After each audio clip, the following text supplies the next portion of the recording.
Halo semuanya, selamat datang di Plot Station. Kali ini Mimin akan membahas alur cerita dari Call of Duty Modern Warfare 2. Setelah sebelumnya Mimin sudah membahas alur cerita dari Call of Duty Modern Warfare 1. Jika kalian belum menonton bagian satunya, Mimin sertakan link videonya di deskripsi agar kalian lebih memahami lagi alur ceritanya.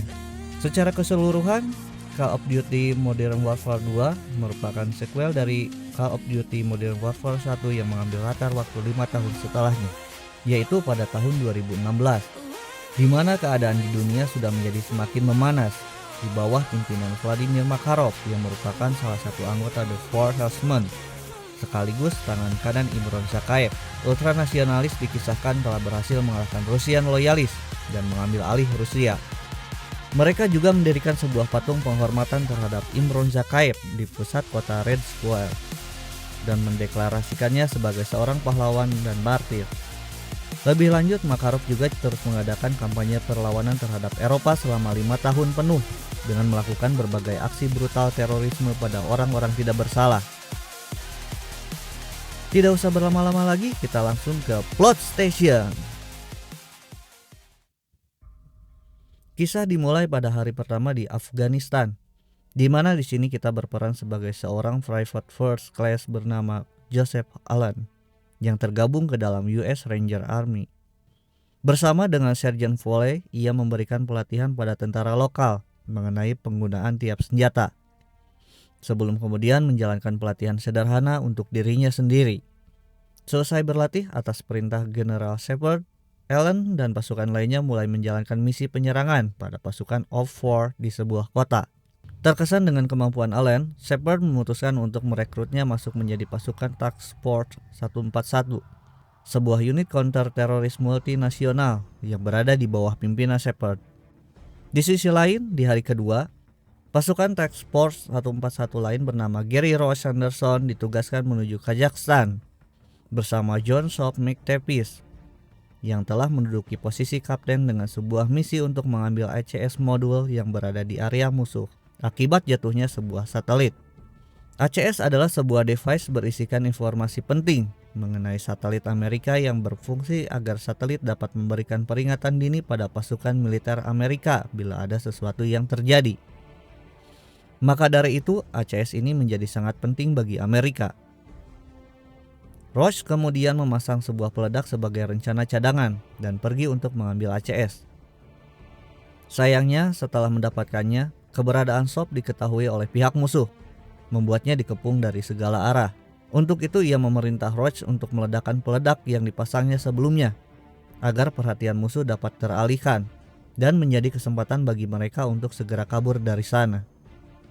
Dengan menggunakan snowmobile, pada akhirnya Roach dan Shop berhasil kabur dari tempat itu membawa ACS modul.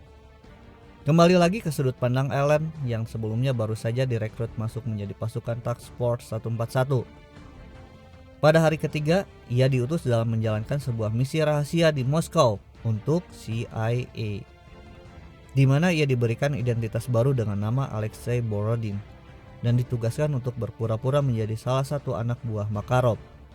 Allen memulai misi ini ketika ia bersama Makarov dan 3 rekan lainnya yang bernama Lev, Kirill, dan Viktor sedang berada di Zakayev International Airport, tempat Makarov menjalankan aksi brutalnya dalam membunuh orang-orang tidak bersalah sebagai bentuk pembalasan dendam atas kematian Zakayev 5 tahun yang lalu. Di tengah aksinya ini, Lev dan Kirill tewas ditembak pasukan FSB, sedangkan Makarov, Viktor, dan Allen berhasil kabur sampai menuju ke titik penjemputan.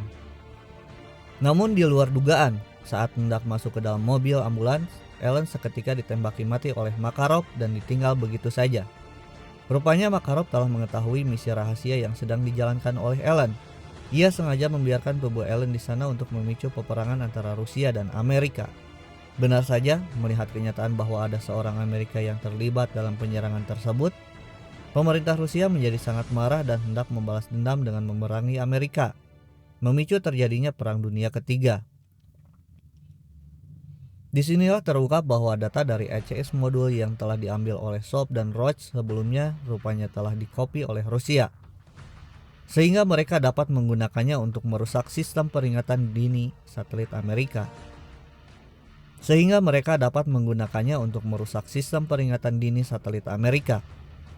Kerusakan ini telah memberikan pihak Amerika sebuah peringatan bahwa ada serangan secara besar-besaran dari pasukan Rusia pada pesisir pantai bagian barat Amerika.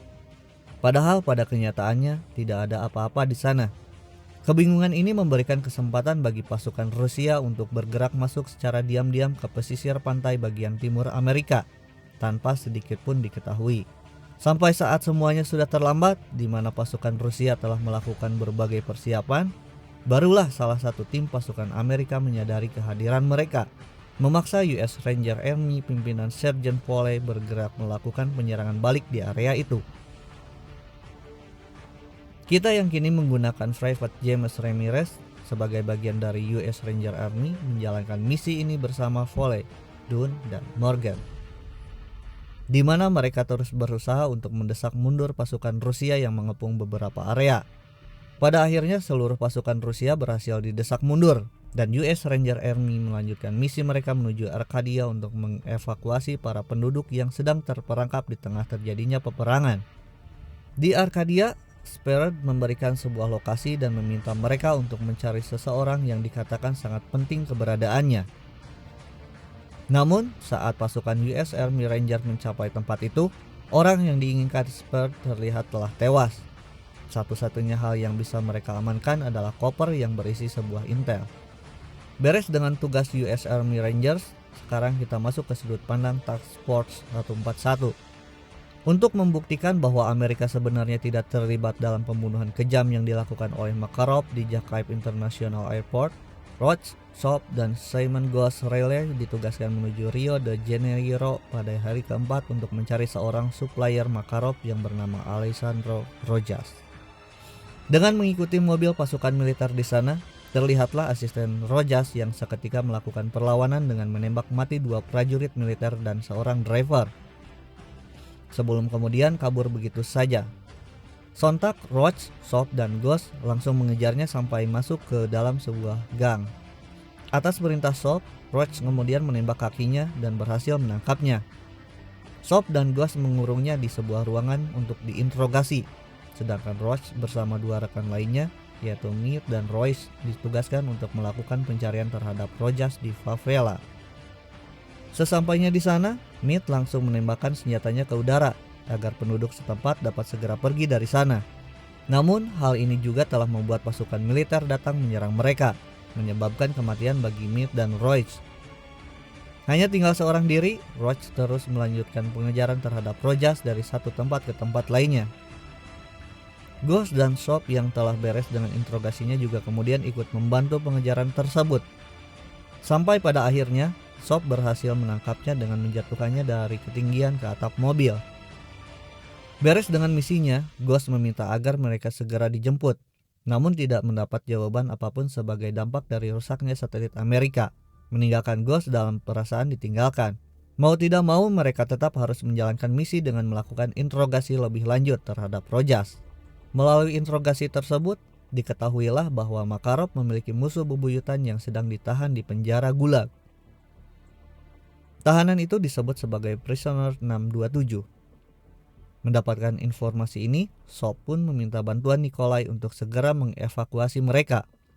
Meskipun dalam perjalanan, Roach sempat terjatuh dan harus berlari sekuat tenaga menghindari serangan musuh tanpa senjata apapun. Pada akhirnya mereka semua berhasil mencapai helikopter Nikolai dan pergi dari sana. Kini misi mereka adalah untuk mencari Prisoner 627 yang sedang ditahan di Gulag. Namun berdasarkan informasi yang diberikan Shepard, perjalanan mereka menuju Gulag akan terhalang oleh Mounted Turret yang berlokasi di oil rigs milik Rusia. Untuk itu, pada hari kelima pasukan Task Force 141 dikerahkan untuk melakukan penyerangan terhadap seluruh pasukan Rusia di sana. Mereka melakukan secara diam-diam karena di sana terdapat beberapa tawanan yang sedang ditahan. Singkat cerita, pasukan Task Force 141 akhirnya berhasil membereskan seisi oil rigs dan bersiap menuju Gulag untuk menyelamatkan Prisoner 627.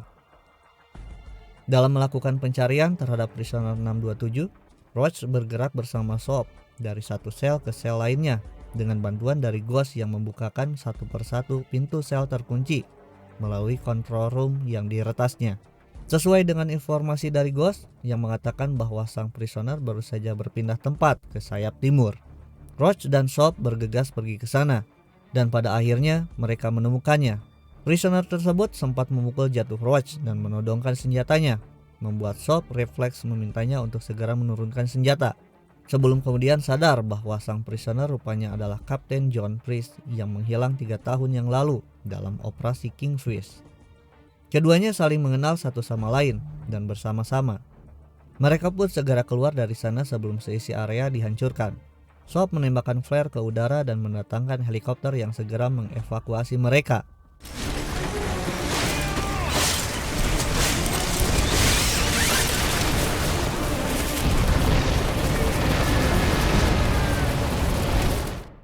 Di sisi lain, US Army Rangers masih terus berusaha sekuat tenaga untuk menumpas habis seluruh pasukan Rusia yang tidak henti-hentinya menyerang Amerika.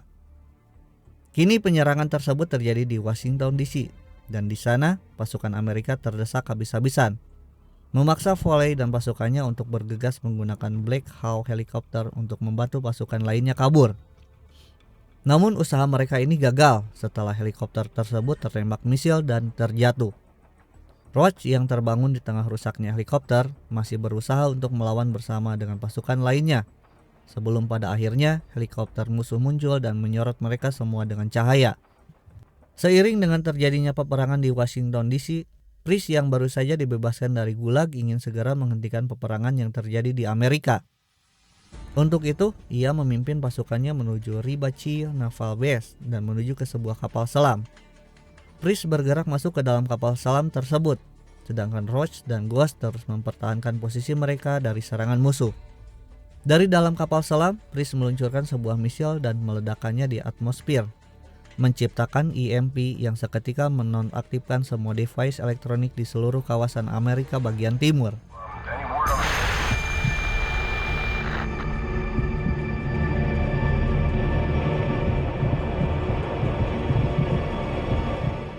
EMP ini juga kemudian berdampak pada peperangan yang terjadi di Washington DC, di mana saat US Army Rangers sudah terdesak habis, tiba-tiba saja semua mobil dan helikopter yang di sana meledak dengan sendirinya, menciptakan peledakan luar biasa di seisi kota. Dengan penuh kebingungan, US Army Rangers terus berlari menghindari peledakan yang terjadi sampai berlindung di dalam sebuah bangunan. Foley menyadari bahwa semua hal ini terjadi akibat EMP. Saat semua peledakan sudah berakhir, Foley mulai memimpin pasukannya untuk menyusuri tiap area yang telah menjadi sangat sunyi itu secara perlahan, melalui bunker sang presiden sampailah mereka di halaman White House arah selatan. Tempat mereka diutus oleh Kolonel Marshall untuk bergerak ke sisi kiri dan merebut kembali White House dari pasukan ultranasionalis yang telah membuat benteng pertahanan di sana. Pada akhirnya, Foley dan pasukannya menuju ke atap White House dan menyalakan flare, menandakan bahwa White House telah berhasil direbut kembali.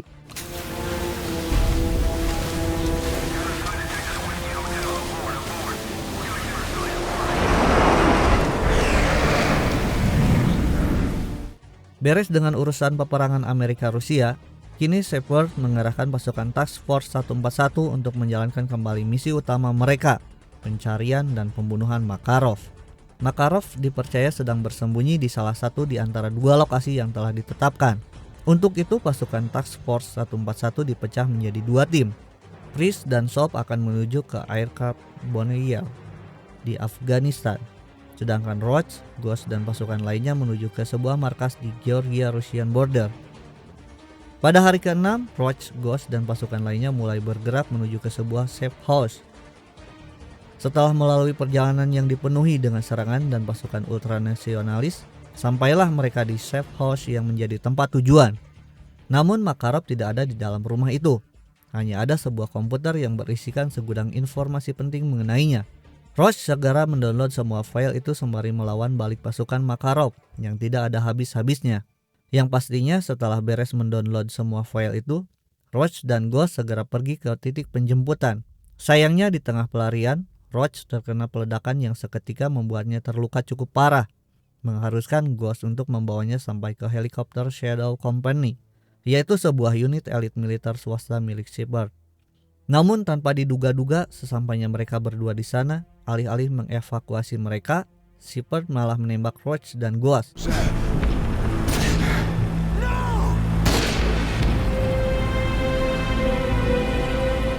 Sebelum kemudian mengambil semua data yang mereka download sebelumnya dari tangan Roach. Atas perintah Shepard, tubuh Roach dan Ghost kemudian dibuang dan dibakar habis. Bersamaan dengan Priest yang memperingati mereka untuk tidak mempercayai Shepard. Mengetahui bahwa Shepard adalah seorang pengkhianat yang baru saja membunuh kedua rekan mereka, Priest dan Soap yang sedang diserang pasukan Shadow Company di Afghanistan mengontak Nikolai untuk segera mengevakuasi mereka menggunakan pesawat tempur C-130.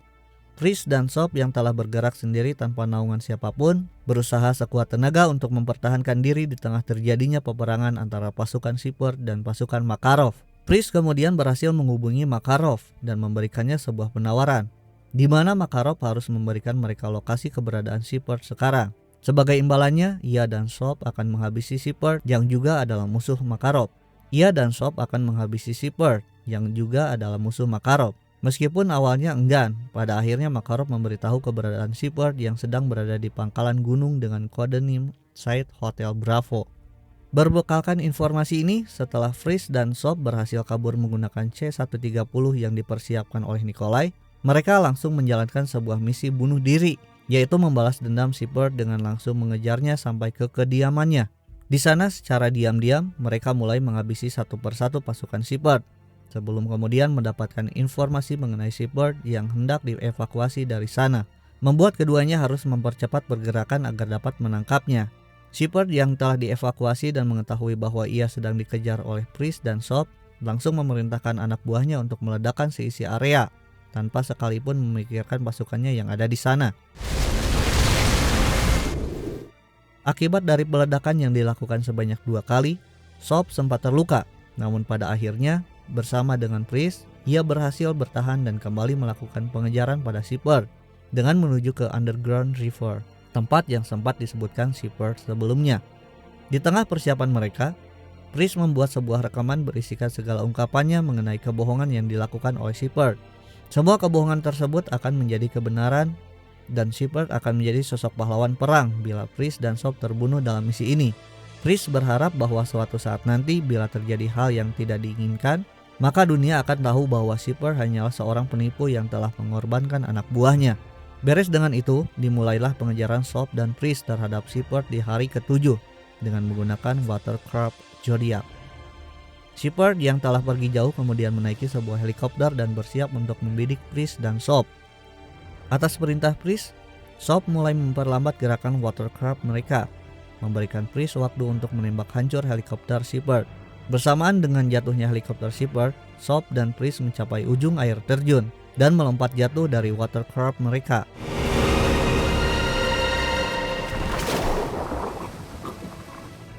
Soap sempat kehilangan kesadaran, sebelum kemudian ia terbangun di tepian dekat air terjun. Sedangkan keberadaan Priest tidak terlihat sama sekali. Dalam kondisinya yang cukup buruk, Soap mempersiapkan pisaunya dan berusaha sekuat tenaga untuk mengejar Shepard yang masih mencoba untuk melarikan diri dari hancurnya helikopter. Sampai di suatu titik, terlihatlah Shepard yang sedang bersandar di sebuah mobil. Soap memanfaatkan kesempatan ini untuk langsung menikamnya. Namun Shepard berhasil menangkis dan membalikan situasi dengan menusuk pada Soap secara perlahan menggunakan pisaunya. Di saat inilah Shepard mengungkapkan motif di balik pengkhianatan yang ia lakukan, dengan mengatakan bahwa ia telah kehilangan 30.000 pasukannya hanya dalam sekejap, merujuk pada insiden peledakan nuklir di event Modern Warfare 1. Ia menjadi sangat marah mengetahui bahwa dunia tidak melakukan apa-apa terkait insiden mengerikan tersebut. Setelah itu, ia pun memasukkan 2 peluru ke dalam magnumnya dan bersiap untuk membunuh Soap. Sebelum bisa melakukan itu, Priest datang menyerangnya dan keduanya pun terlibat dalam duel sengit. Sampai pada akhirnya Shepard berhasil mengalahkan Priest dengan memukul wajahnya berulang kali. Melihat ini, Soap yang sudah sangat tidak berdaya memaksakan dirinya untuk menarik pisau yang tertancap di dadanya. Pisau itu kemudian dilemparkan tepat ke mata kiri Shepard, seketika membunuhnya di tempat.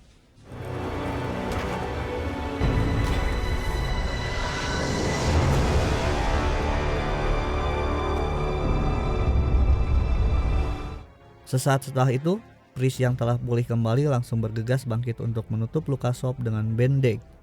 Di saat yang bersamaan, Nikolai datang dengan helikopternya dan membawa mereka pergi untuk segera menangani luka pada tubuh Soap. Disinilah game Call of Duty Modern Warfare 2 berakhir. Itu dia akhir dari cerita Call of Duty Modern Warfare 2. Terima kasih buat kalian yang sudah menonton konten ini, semoga kalian terhibur. Untuk konten alur cerita selanjutnya, kalian bisa tulis di kolom komentar. Kalian bisa request alur cerita lainnya. Jika kalian suka dengan konten ini, jangan lupa komen di bawah, like, share, dan subscribe, biar tidak ketinggalan konten-konten dari kami. Mimin pamit dulu, sampai jumpa di konten-konten selanjutnya.